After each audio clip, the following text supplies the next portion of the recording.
We needed secure storage that would fit under a desk. This is 15 wide, 19 deep, and 24 high. The top shelf is 12 by 17 inches, about 2.5 inches deep. The construction seems well. It slides in and out. I like that it does have that tray in the top for any kind of pens or pencils. The second drawer is the same dimension. Even though it's solid steel construction, I feel like everything just really moves and slides in and out easily. The bottom drawer is deeper. It's still your 12 by 17, but it's 9.8 inches deep. Cabinets designed to hang the file folders front to back, so you can adjust the bar for regular or legal, whatever depth of file folders you want to use in the bottom drawer. Absolutely love this thing. Comes fully assembled, and it just helps with that clutter desk, limited storage.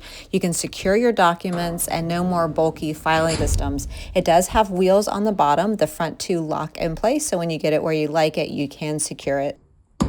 And it does come with a key in the locking system, so once you lock it in place, you cannot open any of the drawers to keep your documents secured away for peace of mind. What stands out the most to me is the balance of security, mobility. It feels solid and professional, but I still like that it has the wheels. It doesn't tip, and I love that it arrived assembled, ready to just plug and play and upgrade my space. Thanks to the seller for sending this over. If this was helpful, please give it a like so I can make more videos like this.